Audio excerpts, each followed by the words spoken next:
읽고 말하고 생각하고 읽으면 달라집니다. 감성 인사이드 채널 최고의 페이지. 안녕하세요. 네, 안녕하세요. 전국 노래장이라는 줄 알았어요. 안녕하세요. 반갑습니다. 반갑습니다. 저는 책을 쓰고 강의를 하는 소통과 공감 대표 유경철입니다. 네, 안녕하세요. 개발사 강의와 심리 상담을 하고 있는 마음통연구소의 소장 백선영입니다. 네, 안녕하세요. 기업에서 강의와 컨설팅을 하고 있는 이병훈입니다. 만나서 반갑습니다. 네, 반갑습니다. 반갑습니다. 반갑습니다. 네. 네. 요즘 잘 지내시죠? 네, 너무 요즘 네. 저희 관계가 요즘에 네 자주 못 만나서 털어보면 바쁘셔가지고 네. 그래서 오늘 좀 관계에 대한 이야기를 하고 싶어서 준비한 오늘 책이 책이? 있습니다. 오늘 책은 데일 카네기의 인간 관계론입니다. 아, 무려 고전이죠. 고전을- 80년이 된 이거 어느 맞아요. 분이 추천하신 거예요? 접니다. 아니 80년대 된 책 고전을 네.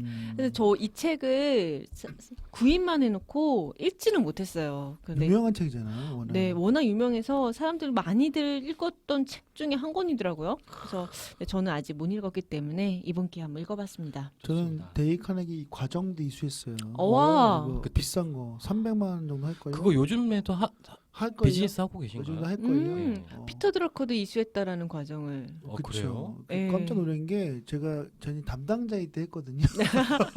그래서 어쨌든 그래서 네. 직접 저기 역삼동에 있는 여기 데이 카네기 그 사무실이 있어요. 거기 교육장도 네. 있고 거기서 직접 받았는데 프로그램은 굉장히 약간 쇼킹한 그때는 쇼킹했어요. 거의 이제 스피치랑 자신감 막 이런 것들이 중심이거든요. 그 과정이. 저도 했던 것 같은 기억이 그래서 갑자기 앞에 나네요. 나가서 발표하고. 맞아요. 뭐 저 그렇게 했어요. 했어요? 네, 네. 그럼 저도 이수 받았네요. 이거 비싼 건데. 비싸요. 예. 그래서 그럼 굉장히 전 아닌가 봐요. 예 아니에요. 비싼 거 아류 이거 한 100, 300. 그거 100단위였어요. 아, 그렇다면 전 아닙니다. 예. 전 이거 100만 원이었던 것 이거 같아요. 저도 회사 하려고 했는데 너무 비싸죠. 200, 못했거든요. 300 같은 거 아. 하던 거. 지금 지금도 지금까지 많이 준 것 같긴 해요. 네. 왜냐면 그때만 해도 이 과정이 되게 인기가 있었고 그다음에 그 또 뭐랄까요? 막그 입소문 같은 거. 거기가 그렇죠. 약간 우리 아메 이런 것처럼 이 마케팅이 잘 돼 있어요. 그 네트워크 마케팅이 왜냐면 아. 수료한 사람들이 또 추천하고 막 이런 것들이 되게 잘 돼 있고 그래서 이제 많이 했던 것 같아요. 아, 되게- 지금은 근데 조금 못 들은 거 보니까 그래도 잘 되고 있지 않을까요?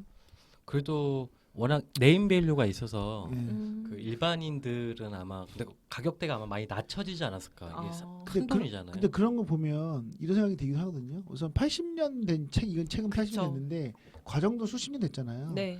근데 내용을 면밀히 보면 사실 새로운 건 없어요, 그렇죠? 네. 그냥 우리가 누구나 알고 있는 원칙 같은 것들인데 그게 베스트셀러를 롱런하는 거잖아요. 그렇죠. 그러니까 정말 핵심적이고 중요한 건 변하지 않는다는 거 저는 깨달아요. 그러니까 우리가 콘텐츠를 항상 새롭게 만들어야 된다, 뭔가 달라야 된다 이런 생각들을 많이 하는데 어쩌면 정말 중요한 건 핵심적인 내용들은 변하지 않으니까 그걸 제대로 전달해서 제대로 학습을 통해서 변화를 줄 수 있는 것만 있어도 사실은 그거는 굉장히 중요한 핵심 포인트인 것 같아요. 저는 약간 그런 생각 예전에 했었어요. 약간 좀 얘기가 길어지고 있는데 빨리 네. 짧게 할게요. 그 데일 카네기의 이후 과정도 상당히 용론하고 있는 베스트셀러인 거잖아요. 그렇죠. 강의 프로그램이. 그렇죠. 근데 제가 6년 전에 이제 그 교육 담당자 할 때 네. 그 서초 쪽에서 교대역 쪽에 부동산 쪽하고 부동산 하면 되게 유명한 청울림이라는 사람이 있어요. 그분이 삼성 쪽 삼성생명인가 거기 교육 담당자 출신이신데 네. 교육 담당자 그만하시고 부동산 투자로 전업을 한 케이스거든요. 네. 그래서 2년 동안 정말 밑바닥부터 시작하셔가지고 상당히 그 부동산 투자 쪽에서 상당히 유명하신 분으로 현재 올라와 있거든요. 지금도 그렇죠. 네. 지금 엄청 유명하시죠. 음. 근데 이제 그분이 그때 그 뭐 무슨 땡땡 스쿨이라는 것을 교대 사무실을 크게 내가지고 했는데 요거는 이제 우리처럼 B2B가 아니라 이제 B2C 교육인 거죠. 네네. 여기에 80명, 100명 직장인들이 퇴근하고 와서 어. 강의를 들어요. 중요한 건 뭔지 아세요? 어떤 거예요? 본인 돈을 내고 들어와요. 보통 기업에서 강의 들으라고 해도 그렇죠. 잘 안 듣는 그렇죠. 분들이 어, 본인 돈을 내면서까지 들어요. 그러겠죠. 근데 그 강의 내용이 별로 솔직히 없죠. 별거 없어요. 음. 왜냐면 우리는 꾼들이잖아요. 사실 이 교육 요 시장 안에서만 10여 년 있었다 보면 알잖아요. 이게 그냥 별거 없거든요. 그냥 마인드 교육이에요. 뭔가 습관을 바꿔야 되는 5가지. 아. 그래서 매일매일 기록하라 다이어리. 그런 거예요? 이런 거거든요. 부동산이 아니라? 그거 하면서 이제 부동산은 약간 디벨롭을 시키거든요. 아. 그러니까 제가 드리고 싶은 말씀은 뭐냐면 사람들은 강의 프로그램이 사실 중요한 게 아니에요. 이 강의 프로그램을 이끌어 나가는 사람이 어떤 사람이냐가 상당히 크게 작용을 하는 것 같아요. 맞아요. 데일 카네기, 음. 뭐 청울림 이런 식으로 네. 누가 이 강의를 하느냐가 중요하지 강의 내용이 세부적으로 그 중요한 건 그 다음 문제인 것 같아요. 그렇죠. 그렇죠. 어떻게 보면 유경철 대표님도 거의 뭐 셀레브리티잖아요. 약간 그런 것도 상당히 그런가요? 그렇죠. 크게 있을 겁니다. 되게 잘하고 계신 거죠. 네, 반박을 좀 하면 강의 내용, 그러니까 컨텐츠가 좋았기 때문에 입소문이 났고, 입소문이 났기 때문에 그 사람이 유명세를 탄 거고, 이게 구조가 일단 컨텐츠가 선 아닌가요? 아니죠. 청울림님은 부동산 투자로 셀레브리티가 되셨고 강의는 습관 고치는 약간 자기 개혁 이런 프로그램이 지금 대박이 난 거거든요. 그러니까 그 프로그램이 좋아서가 아니라 네. 그 사람의 후광을 보고 사람들은 다가온다는 거예요. 제 말씀. 네, 네. 네, 네. 네네. 무슨 얘기인지 알겠어요. 우리 알겠습니다. 책 소개도 아직 안 했어요. 네, 오늘 책 소개 가도록 할게요. 네. 오늘 책은요, 데일리 카네기의 인간관계론이고요. 데일리 카네기 작가님에 대해서 간단하게 말씀을 드리면은 저희 세 분과 공통점을 가지고 있으세요. 뭐죠? 강사님이십니다. 네. 네, 강사님이시고요. 이분은 1988년도에 가난한 농부의 아들로 태어났는데 어릴 때는 사람들 앞에서 말하기 되게 즐거워했었고 그리고 학교 토론팀에서도 활발하게 활동했던 분이라고 해요. 이분이 처음부터 강의를 했던 건 아니시고 대학을 졸업하신 후에 뭐 교사, 세일즈맨, 뭐 다양한 직업을 거쳤는데 은퇴한 이후에는 생활고를 좀 경험하게 됐다고 이야기를 하시네요. 그러다가 1912년도에 YMCA에서 이 대화 강연을 시작을 했는데 그때부터 대박 행진을 하기 시작합니다. 그래서 스피치 강의 그때는 뭐 저희 80년 이전이니까 강의가 많지 않았던 시대인 거죠. 그렇죠. 근데 특히 뭐 스피치 강의 하시는 분들이 많았는지 적었는지는 모르겠는데 흔하진 않았던 것 같아요. 근데 스피치 강의를 하다가 어느 날 이런 대화하는 기술뿐만 아니라 사람들 관계를 어떻게 다루면 좋을지에 대해서 인간관계론을 이야기하기 시작했는데 그때부터 유명세를 더 띄게 됐고 이 바탕으로 해서 뭐 데일 카네기는요, 뭐 카네기 연구소도 설립하고 인간 경영 그리고 자기 개발 분야에서 뭐 업적을 남겼다라고 하시네요. 네네. 네. 이 책 보시면서 어떠셨는지 간략하게 한번 여쭤볼게요. 어떠셨어요? 저는 사실 예전에 뭐 거의 한 10년 전이라고 할 수도 있죠. 이 책을 읽었는데 다시 읽으니까 기분이 너무 새로워지는 거예요. 뭐냐면 그러니까 우리가 알고 있는 관계에 대한 그렇죠? 인간관계에 대한 여러 가지 이론들이 사실 여기 다 있는 거예요. 그렇죠? 그리고 뭐 저는 다 알고 있죠. 알고 있는 건데 사실은 이것들을 실천을 잘 못한 게 또 많았다는 거예요. 최근에도 저한테 일어났던 여러 가지 관계에 대한 좀 불편했던 것들도 사실 이걸 읽으면 너무 명확해지는 거죠. 그래서 우리가 고전을 읽는 이유가 있구나. 물론 이제 사례 같은 것들은 대부분 예전에 과거에 그렇죠. 1900년대 초반에 막 이때 뭐 루즈벨트 대통령이라든가 링컨 이런 얘기가 네. 나오긴 해서 너무 좀 오래된 올드한 느낌이 들긴 하지만 사실 그 사례조차도 사실은 되게 적합한 사례들을 다 구성을 했기 때문에 네. 공감이 갔고 다시 이런 책들은 이제 굉장히 중요한 포인트들을 계속 반복하면서 좀 읽었으면 좋겠다는 생각이 들고 그리고 그런 것들을 상기한 다음에 그러니까 우리가 몰라서 못하는 게 아니니까 저에게 다시 한번 어떤 관계나 소통이나 사람 간의 어떤 모습 이런 것들을 좀 일깨워준 그런 소중한 시간이었던 것 같아요. 네. 네. 이병수 선생님은 어떠셨나요? 저도 요거 그 예전에 그 마지막 해서 교육 담당자일 때 읽었던 걸로 기억나는데 아까 저기 유경철 대표님이랑 비슷해요. 그러니까 인간관계에 대해서 상당히 다들 관심이 많잖아요. 이쪽 그렇죠. 아마 이 팟캐스트를 듣고 계신 분들은 아마 이 관계에 대해서 다들 관심이 많으실 텐데 저도 뭐 처음부터 요 책을 읽었던 건 아니고요. 관련된 관계와 관련된 활용서적들을 읽다 보면 약간 좀 지치는 느낌이 좀 있어요. 물론 이제 제목 타이틀에 이제 현혹돼서 이제 읽다 보면 결국 또 그 얘기가 이 얘기 같고 저 얘기가 어디서 본 것 같은데 그쵸. 약간 짜집게 된 것들 여러 번 보는 느낌. 음. 그러다 보면 지칠 때가 되면 가끔 그런 것 같더라고요. 원론 소적을 한번 읽어보고 싶다. 그러니까 인간관계가 처음에 어디서부터 시작이 됐을까라는 찾다 보니까 이 책을 만나게 됐던 것 같고요. 네. 제가 느꼈던 건 뭐냐면 데일 카네기 모르겠어요. 제가 이분이 이 책을 어떻게 썼는지는 모르겠는데 그냥 상상을 해봤거든요.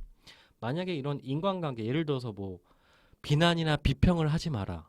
그러니까 이거는 우리는 이제 너무나 당연한 이야기인데 관계 쪽에선 이걸 처음 주창한 사람이 있을 거 아니에요. 처음부터 비난이나 비평을 하지 말라는 워딩이 처음부터 이 세상에 있었던 건 아니잖아요. 그쵸. 결국 누군가는 주장을 했단 말이죠. 그쵸. 네. 그 보이지 않는 인간관계 속에서 하나의 교훈으로. 그래서 만약에 데일 카네기가 만약에 이거에 대한 그 효시라면 네. 아 이분은 정말 천재가 아니었을까. 그럼 다시 또 음. 거꾸로 해석하면 지금 현대인들에게 맞는 또 어떤 인간관계라는 게 있을 텐데 네. 우리는 어떻게 보면 과거의 요런 레슨들을 재활용하는 정도 수준이잖아요. 뭔가 새롭게 뭔가 패러다임을 꺼낼 수 있는 포인트도 분명히 있지 않을까? 근데 약간 그게 뭘까? 약간 이런 생각이 좀 들었던 것 같습니다. 네. 네. 저는 이 책 읽으면서 그러니까 처음 부분에 대해서는 좀 사실은 저는 이 책을 처음 읽었는데 불편했어요. 왜요? 왜냐하면 뭐 그러니까 상대방의 마음을 얻는 방법은 그 사람의 니즈를 파악해서 다가가야 되고 그러면 내가 세일즈 할 수 있게 되고 뭐 이런 식이잖아요, 내용이요. 그렇죠. 그러니까 어떻게 보면 사람의 인간관계론인데 인간관계로의 이 내면에는 내가 무엇인가 판매를 하거나 아니면 무엇인가 그 사람한테 협조를 구하기 위해서는 그 사람을 종용한다는 느낌이 들었어요. 이 책을 읽으면서 뭔가 활용하기 위해서 이렇게 하라 이렇게 느껴졌거든요. 네네네. 그렇게 읽혀지기 때문에 전 상담하기가 좀 불편하더라고요. 이게 뭐 가스라이팅 느낌도 있고 너무 오버해서 보면 종용한다는 느낌도 들고 해서 좀 불편했는데 후반부로 가면 갈수록 좀 다시 생각이 들더라고요. 이 책을 읽으면서 이게 뭐 종용이다 뭐 이런 게 아니라 근본적으로 너 자신을 좀 바꿔봐라는 이야기로 들리더라고요.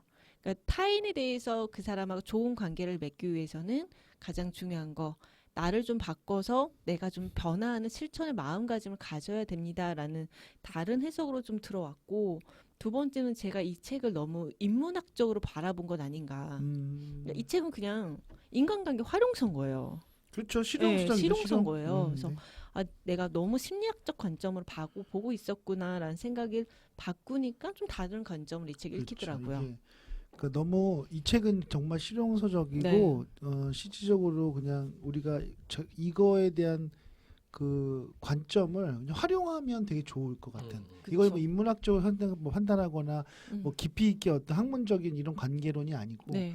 정말 그러니까 그래서 아까 얘기했던 처음에 나왔던 게 세이즈인데 네. 뒤에 세이즈가 나오잖아요. 설득하는 사람 네. 설득하는 네, 네. 이런 건 세이즈인데 그럴 수밖에 없는 거죠. 저는 그런 관점에서 보면 특히 비즈니스맨이라든가 직장인들 그런 사람들에게 되게 도움이 되지 않을까 생각이 들어요. 맞아요. 최고의 페이지 할까요? 그럴까요? 네, 좋아요. 네, 저부터 할게요. 네. 네. 저는 이제 앞부분에 되게 이제 나왔던 것 중에서 비난은 아무런 쓸모가 없다. 이제 이 주제가 있잖아요. 근데 네. 굉장히 제가 인상이 깊었는데 여러 가지 중에서 제가 이제 한번 읽어볼게요. 네. 네, 이북이라서 교도소에 수감된 사람들 중에 자신의 악인이라고 생각하는 사람은 거의 없어요. 그들은 자기가 선량한 보통 사람들과 조금도 다르지 않다고 생각하죠. 모두 자기 행위를 정당방위라고 믿어요. 왜 금고를 털지 않으면 안 되었는지, 왜 방아쇠를 당겨야만 했는지 얘기하며 자신을 합리화해요. 자기가 감옥에 수감된 것은 정말 억울하고 부당한 일이라고 주장한다니까요. 워너메이커 백화점 설립자 존 워너메이커는 내게 이렇게 말했다. 나는 30년 전에 다른 사람을 꾸짖는 건 바보짓이라는 걸 알았다. 신이 지적 능력을 공평하게 나눠주지 않는 일에 화를 내느니 나 자신의 한계를 극복하려고 애썼다. 인간은 어떤 잘못을 저질러도 절대로 자기가 나쁘다고 생각하지 않는다는 사실을 말이다. 여기까지. 네. 저는 이런 생각이 들었어요. 사람이 누구나 비난받기 싫어한다는 거예요. 여기서 보면 교도소에 들어간 사람들도 자기가 누구 죽였거나 사기를 쳤거나 상해를 입혔음에도 불구하고 다 자기만의 이유가 있어요. 그렇기 때문에 누가 비난을 하면 넌 살인자야, 넌 사기꾼이야. 그러면 그 말때 기분이 되게 나쁘다는 거거든요. 그렇기 때문에 제가 이제 최근에도 뭐 어떤 사연이 있었는데 너무 화가 나서 상대방을 막 비난을 했어요. 비난이라는 것은 나는 옳다고 생각하거든요. 그리고 그 사람 비난받을 만 했다고 생각해요. 그런데 그 사람 듣는 사람 입장에서는요. 자기가 잘못을 했다 하더라도 비난을 받았기 때문에 나와의 관계가 나빠지는 거죠. 그렇죠. 왜냐하면 아무리 실수하거나 잘못했다가 하더라도 상대방이 그것을 비난을 했기 때문에 기분이 더 나빠지는 거거든요. 그래서 뭔가 잘 안 된 사례가 있었거든요. 네. 그걸 느끼면서 아 내가 왜 비난을 했을까? 지금 데이칸에게는 비난하지 말라는 거 절대로. 아무리 내가 어떤 상황이 있더라도 비난하지 말고 다른 방식으로 풀어나간다는 거죠. 내가 만약에 그런 상황이 됐을 때 이 사람 얘기 들어주고 여기서 나와 있는 여러 가지 그 스킬들이 있잖아요. 경청을 네. 해주고 그 상황에서 왜 그렇게밖에 할 수 없었는지에 대해서 얘기 충분히 들어준 다음에 아 그러셨군요. 그럼 이건 내가 이렇게 한번 해볼까요? 라고 제안을 했으면 아마 거기서 오케이 했을 것 같아요. 그런데 제 생각에는 이 사람이 너무 모른다. 너무 어리숙하다. 너무 기초밖에 모르는 상태의 수준에서 나한테 부당한 거 요구한다고 생각하니까 제가 비난을 했죠. 네. 근데 그걸 들은 사람 입장에서는 내가 아무리 미숙하고 내가 아무리 초짜고 내가 몰라도 내가 갑이야. 너한테 그런 말을 들을 의무는 없어라고 생각했던 것 같아요. 그럴 수 있죠. 예. 그래서 그런 걸 제가 알고 있음에도 불구하고 제 감정을 못 이겨서 비난을 했던 거죠. 되게 후회스러웠어요. 왜? 왜냐하면 그것 때문에 제가 잃은 게 꽤 크거든요. 네. 왜냐하면 그것 때문에 그 프로젝트를 못한 것도 있고 두 번째는 그걸 비난했다고 해서 기분이 좋아진 게 아니에요. 네. 그러니까 통쾌한 게 아니라 마음이 불편했어요. 아 내가 굳이 왜 그렇게 얘기를 했지? 그렇게 안 해도 됐을 텐데. 네. 그런 생각들이 들면서 특히 이 책을 읽으니까 더 약간 이 마음속에 깊이 파고들더라고요. 그러니까 나는 그 누구도 비난할 필요가 없다. 그리고 화가 나더라도 참고 우선은 스스로 정화를 시킨 다음에 다른 방식으로 그 사람에게 내가 설득을 하거나 아니면 대화를 시도해야 된다. 이것은 기본인데 네. 인간이기에 쉽지가 않았던 것 같아요. 그렇죠. 근데 어떤 그런 걸 통해서 다시 한번 뭔가 깨닫게 됐죠. 네, 좋습니다.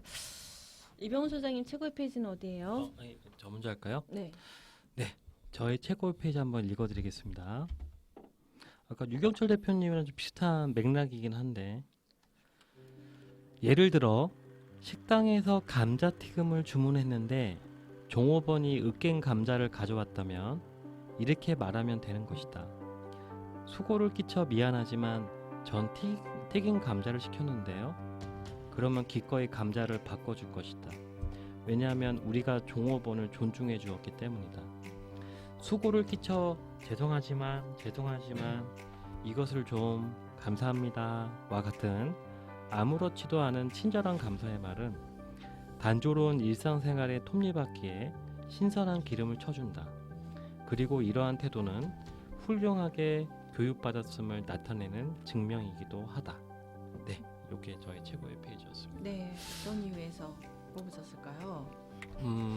좀 저도 이렇게 멋지게 살아보고 싶어요. 약간 부족하다는 거겠죠. 약간 순간순간 어떻게 보면 내가 내 돈 내가지고 여기 와서 하는데 네. 서비스가 이거밖에 안 돼? 약간 순간적으로 짜증이 밀어오면 뭔가 제가 제 일이나 어떤 저의 어떤 삶에서 받아왔던 스트레스를 순간적으로 전혀 처음 보는 이 종업원에게 전가를 할 수도 있는 거잖아요. 왜냐하면 그 순간만큼은 내가 이제 갑이기 때문에 돈을 갖고 있고 뭐 손님은 왕이기 때문에 약간 이런 것 때문에 그렇죠. 대접을 받으려고 하는 건데 어떻게 보면 그 대접을 받으려고 하는 자체가 폭력이 아닌가라는 좀 생각도 좀 들었고요. 뭐 제가 이 페이지를 가져온 거는 네. 이런 것들을 제가 잘 못해서일 수도 있을 것 같아요. 순간순간 요즘엔 좀 많이 나아진 것 같은데 순간순간 그런 경우가 있어요. 뭐 어저께 제가 요즘 어깨가 너무 아파서 예전에 8년 전에 정말 그 대림동의 뭐 시장 앞에 거기서 좀 살았던 경우가 있었거든요. 거기 차이니스 스트리트, 예, 그쪽에 차이나타운. 그쪽에서 살았었거든요. 그쪽이요? 8년 전에 아, 예. 한참 돈이 없었을 때인데, 그러니까 한국 사람보다 중국인 더 많았어요. 동네가. 저 그런 데서 살았거든요. 그럴 수 있죠. 예, 근데 이제 아, 거기 싸요? 예, 거기 엄청 싸요 물가. 아, 그렇군요. 네. 근데 이제 그게 중요한 게 아니라 거기에 이제 한의원이 있는데 네. 네. 거기 한의사 선생님이 진짜 허준이에요. 오. 침을 엄청 잘 놓으세요. 그래서 제가 어제 몸이 너무 아파가지고 죽을 것 같은 거예요 정말. 그래서 강의 끝나자마자 택시 타고 그걸 간 거예요. 그냥 묻지도 따지도 않고 그냥 갔어요. 가서 침을 맞기 전에 이제 대기를 하고 있는데 화장실을 가고 싶었던 거예요. 근데 화장실 가려고 하는데 거기는 할머니들밖에 없거든요. 그러니까 젊은 사람이 없어요. 환자들이 어떤 한 50대, 60대 되는 아주머니인데 이제 네. 시장통에서 일하시는 아주머니 같아요. 네. 행색 그 차림이. 갑자기 동시에 화장실에 가게 됐는데 제가 먼저 그 공용 화장실 키를 받은 네. 거죠. 그때 간호사가 같이 가세요? 막 이렇게 얘기한 거예요. 그래서 저 아줌마가 막 따라오더라고요. 그래서 제가 네. 빨리 가가지고 먼저 문 따서 먼저 들어가려고 네. 먼저 들어가서 이제 잠고 네. 느낌이 들어올 것 같은 거예요. 이 아주머니가 뭐 개의치 않고 그래서 제가 문을 잠가 버렸어요. 조마조마했겠어요. 네, 그리고 이제 막 이를 보고 있는데 갑자기 문을 열어 막 이러시는 거예요. 아줌마가 할머니. 근데 이해가 돼. 다급하셨겠네요. 그 동네 정서를 난 알아. 그럴만해. 이미 난 그걸 예상했고. 근데 이제 순간적으로 확 짜증이 났는데 네. 제가 이제 빨리 이제 일을 보고 딱 문 열어서 아유 여기 있어요. 그래서 좀만 기다리세요. 만 제가 그랬거든요. 막 이렇게 웃으면서 한 것 같아요. 네. 근데 솔직히 그 웃음 속에는 저도 모르게 조롱과 약간 괄시, 약간 이런 감정이 있었던 것 같아. 나도 모르게 화를 내고 싶었구나. 예, 그러니까 저는 이제 화는 안 내는데 네. 화는 안 내고 사실 젠틀하게 대응을 했어요. 웃었는데 네. 근데 저는 알아요. 저는 기본적인 정서가 그 사람을 깔보고 있었어요. 이렇게 품이 없고 이렇게 못 배운 사람 같은 사람이라고. 내가 당신과 상종할 필요가 없으니까 웃음으로써 끝내자. 근데 이것도 사실 그러니까 이 글을 보면 네. 저는 어떻게 보면 겉으로는 젠틀한 척 한 거지만 네. 저는 저를 알잖아요. 저는 약간 상대방을 무시하고 있었던 거. 그래서 이런 것만저도 다 약간 되게 건강하게 그냥 웃으면서 하하하. 가끔 그러니까 두 명의 사람이 있어요. 젠틀하게 말은 하는데 속내가 되게 시커먼 보이는 사람이 있고 정말 호탕하게 웃으면서 되게 맑게 상황을 대응하는 사람이 간혹 있더라고요. 가끔 그런 사람 만나면 특히 이렇게 남성분인데 한 50대, 60대 되시는 선배님이신데 그런 분들 만날 때면 너무 멋있어요. 남자인데도 나도 저런 여유를 좀 갖고 싶다. 저런 젠틀함을 갖고 싶다는 생각이 있어서 약간 요 페이지를 꺼냈습니다. 근데 이제 저는 그런 생각이 들기도 해요. 들으면서 그러니까 그게 의미가 없다는 걸 알아요. 만약에 그 화장실에 있을 때 뭐 할머니 좀 가만히 좀 있어요. 뭐 이렇게 뭐 급하다고 그래요. 저 지금 급하다니까 좀 뭐 가만히 있어. 뭐 이렇게 얘기했으면 짜증을 냈으면 네. 순간 난 내 감정을 표출했기 때문에 뭐 네. 그냥 약간 시원할 수도 있지만 밖에 있는 할머니가 너무 놀랬을 거예요. 그래서 저런 게 다 있어 어린 것이 하면서 아마 딱 나갔을 때 표정도 안 좋고 그 한마디도 한마디 할 수 있었을 것 같아요. 그렇죠. 그러면 서로 감정이 안 좋아져서 네. 결국은 되게 나쁘게 끝나는 거죠. 근데 지금 어쨌든 잘했는데 우리가 이 사회에 살면서 너무 화가 많은 것 같은 생각이 들어요. 특히 이제 분노를 표출할 수 있는 데가 별로 없잖아요. 요즘에 네. 특히 되게 복잡한 게 많고 화나는 상황도 많은데 그러니까 원래 안 그랬던 사람도 가끔씩 저도 보면 괜히 그 비난할 필요가 없는데 막 네. 화를 내거나 뭐 그래서 집에서 와이프한테 괜히 쓸데없이 별것도 아닌 거 가지고 뭐 화를 내거나 짜증을 내는 자체가 이제 그걸 풀고 싶은 마음인데 이해는 되지만 저는 이제 우리가 좀 더 성숙하고 좀 더 인격적인 사람이라면 이제 그런 것들은 좀 순화해서 얘기하고 그 화를 그냥 혼자 다른 방식으로 푸는 게 좋지 않을까 생각이 들어요. 그렇죠. 어떻게 푸는 게 좋을까요? 혼자 따릉이 따릉이 다 운동을 최고죠. 하든지 따릉이 만병통치약이야. 하든지 뭐 어떤 방식 아니면 뭐 화를 내도 되는 사람한테 전화를 하든가. 누구? 그렇죠. 그렇죠. 이병훈, 백서연. 근데 저 맞아요. 이병헌 소장님 아까 한 얘기 중에서 그러니까 좀 상황을 바꿔서 제가 역지사지로 생각해봤거든요. 네. 내가 들어가 있고 먼저 들어가 있고 뒤에서 막 문 열어달라고 해요. 그때 누가 정말 순도 100% 맑은 마음으로 저분도 굉장히 마음이 되게 급하시나 봐. 내가 빨리 나. 이런 마음을 갖는 사람 몇 명이나 있겠어요. 약간 다 내재적으로는 그래요. 그래요. 불편한 근데 마음도 있고. 그렇게 살고 싶다고요. 근데 그거 타고난 거 아니에요? 그건 타고난 건가요? 그건 타고난 그건 게 법정 있어요. 스님도 그렇게 못해요. 네, 그러니까 그러니까 보통 사람들은 노력하는 거고 그래. 타고난 사람도 있긴 한데 많지 않고 대부분은 노력해서 이렇게 안 하는 거고 이제 노력을 안 하는 사람들은 이제 말이 험하게 나가는 거죠. 그렇죠. 저 가만히 있어요, 하면서 욕하거나 막 음. 그냥 반말하거나 막 네. 그런 사람 많잖아요. 맞아요. 그러니까 뭐 잘하셨어요. 예, 그거 음. 긍정적 반응한 것도 그렇죠. 사실은 음. 힘든 사건이죠. 그런가요? 간헐적으로 한 거니까. 그럼요. 근데 저는 깔보고 있었어요 사실. 아, 이거 물론 그렇다 에이. 쳐도 그거는 깔보는 마음도 있고 다양한 음. 마음이 있었겠죠. 네, 네. 하나로 규결하지 맙시다. 우리 이제 일본 여기서 하고 벌써 네, 끝났어요. 벌써요? 시간이 너무 빨리 오, 가요. 네네. 말이 너무 많았나, 그죠? 그러네요. 이 책에 예. 참 할 얘기가 많아요. 그래요. 일부 끝내도록 할까요? 네, 좋습니다. 읽고 말하고 생각하고 읽으면 달라집니다. 감성 인사이트 채널 최고의 페이지. 2부에서 뵙겠습니다.